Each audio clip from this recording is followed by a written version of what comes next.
Good morning all of you. Today I discuss about canal system. ठीक है, canal system is a very important feature of the Porifera phylum.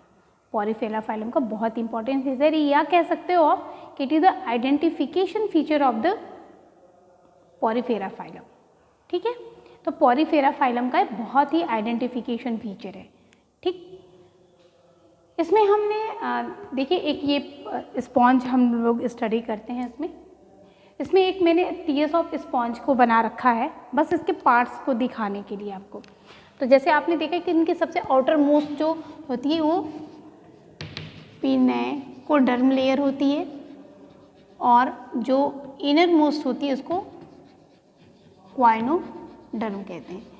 ठीक है, क्वाइनोडर्म होती है और उनके बीच में एक नॉन जिलेटिनस और नॉन सेलुलर लेयर पाई जाती है जिसे मेसेनकाइम कहते हैं, और जो बाहर की तरफ एक ओपनिंग होती है जिसको डर्मल ऑस्टिया कहते हैं, और डर्मल ऑस्टिया जिसमें ओपन होती है उसको करेंट कैनाल कहते हैं, करेंट कैनाल जिसमें ओपन होती है उसको रेडियल कैनाल, और रेडियल कैनाल जिसमें ओपन होती है उसको ऑस्कुलम या स्पॉन्जोसील, और स्पॉन्जोसील से वाटर बाहर की तरफ चला जाता है।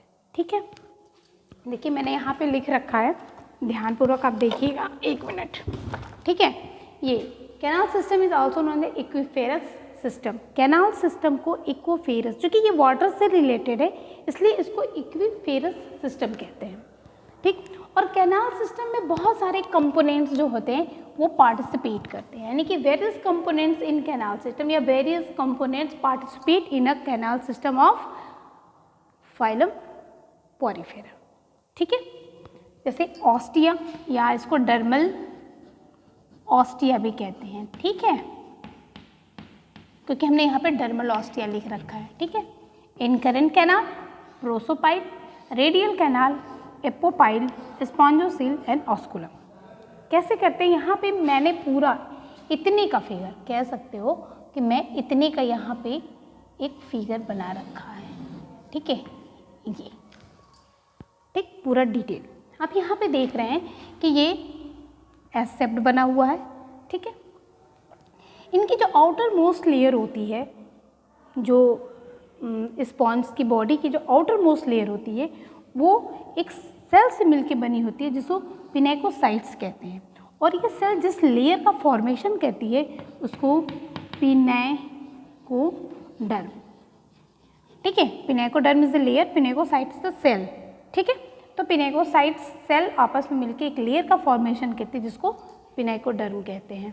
ठीक है, और इसके बाद जो आपकी जो इनर मोस्ट लेयर होती है, ठीक, इनर मोस्ट जो लेयर होती है, एक मिनट,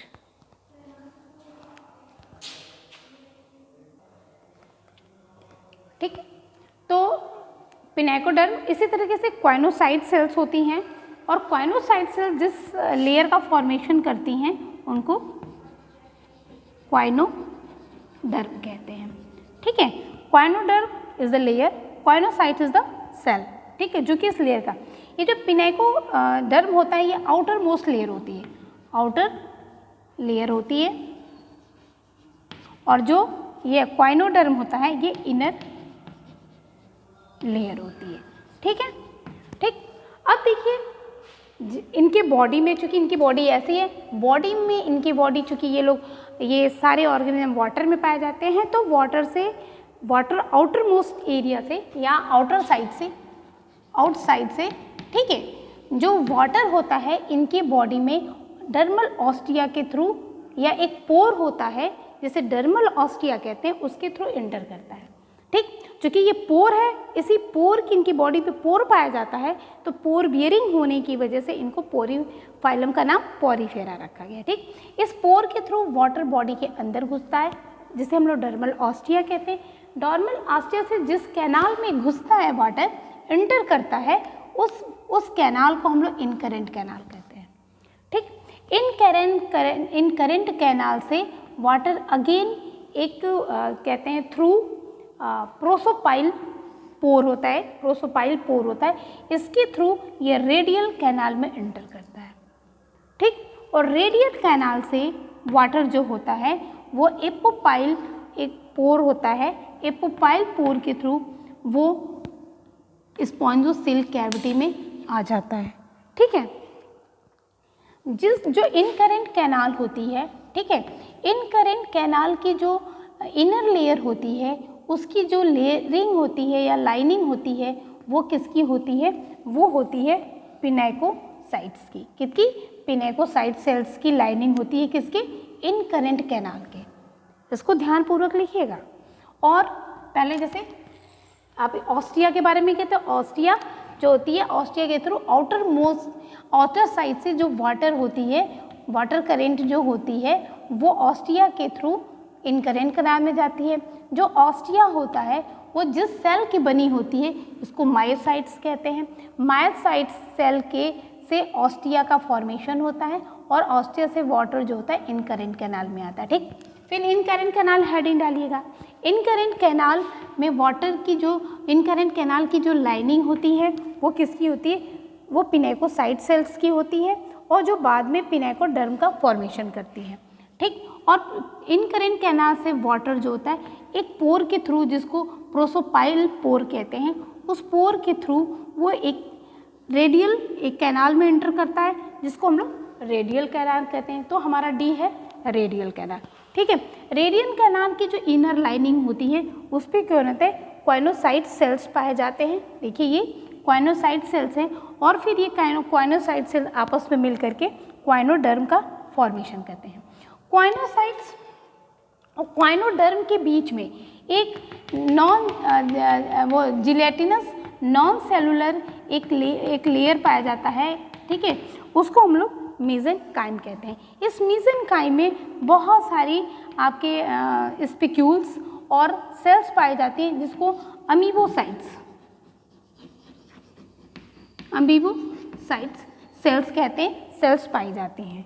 ठीक है, उसके बाद जब इन रेडियल कैनाल से वाटर जो होता है एपोपाइल्स के थ्रू वो स्पॉन्जोसिल कैविटी में जाता है। ये देखिए यहाँ से वाटर जो होता है ये आपका रेडियल कैनाल, और रेडियल कैनाल से एपोपाइल के थ्रू वाटर यहाँ आ जाता है और यहाँ ऑस्टिया से वाटर जो होता है ये इसमें इंटर करता है और इंटर से ये इनकरेंट कैनाल है, इनकरेंट कैनाल से यहाँ आया। ठीक, और यहाँ से फिर ये स्पॉन्जोसिल, और स्पॉन्जोसिल जहाँ ओपन होती है उसको ऑस्कुलम कहते हैं। क्या कहते हैं? ऑस्कुलम। ठीक है, तो ये पूरा कैनाल से, तो कैनाल सिस्टम कैसा था? सबसे पहले मैं यहाँ लिख रही हूँ आउटसाइड वाटर होता है और वाटर से ब्लड कहाँ, किसके थ्रू? ऑस्टिया के थ्रू कहाँ आता है? इनकरेंट कैनाल में, इनकरेंट कैनाल में आता है। ठीक है, इनकरेंट कैनाल से रेडियल कैनाल में आता है और रेडियल कैनाल से स्पॉन्जोसिल कैविटी में जाता है और स्पॉन्जोसिल कैविटी से ये ऑस्कुलम के थ्रू आउटसाइड चला जाता है। ठीक है, एक मिनट दूसरे पेन का यूज़ करते हैं। अब यहाँ देख लीजिए, आउटसाइड से वाटर ऑस्टिया के थ्रू कहाँ जाता है? इनकरेंट कैनाल में। इनकरेंट कैनाल से आपका प्रोसोपाइल पोर के थ्रू रेडियल कैनाल में, रेडियल कैनाल से एपोपाइल पोर के थ्रू स्पॉन्जोसिल में, और स्पॉन्जोसिल से ऑस्कुलम के थ्रू ये आउटसाइड चला जाता है। ठीक है, ये incurrent canal is very important होता है। ये इनके लिए किन किन काम के लिए इसकी क्या इम्पोर्टेंस है? इम्पॉर्टेंट इनके क्या क्या इम्पोर्टेंट हैं? फर्स्ट तो ये न्यूट्रिशन में हेल्प करता है, न्यूट्रिशन में हेल्प करता है। दूसरा रिप्रोडक्शन में हेल्प करता है, डक्शन में हेल्प करता है। ठीक है, और तीसरा आप यहाँ पे लिख सकते हैं, थर्ड इज एक्सक्रीशन में हेल्प करता है, एक्सक्रीशन में हेल्प करता है। न्यूट्रिशन में, रिप्रोडक्शन में, एक्सक्रीशन में, एक्सेट्रा। ठीक है, ये जो होता है ऑर्गेनिज्म में ये हेल्प करता है। ठीक है, तो ये आपका कैनाल सिस्टम रहा। ठीक है, पॉरीफेरा का बहुत ही इम्पॉर्टेंट है और ये एग्जामिनेशन में आप कह सकते हैं कि शॉर्ट नोट्स में ये क्वेश्चन देता है और ये कॉम्पिटिटिव एग्जामिनेशंस में भी पूछता है। ठीक है, तो आप अपनी स्टडी को जारी रखिए, पढ़ाई करते रहिए, एग्जामिनेशन बहुत करीब आ गए हैं और चैनल को लाइक करिए, सब्सक्राइब करिए और शेयर करिए। Thank you.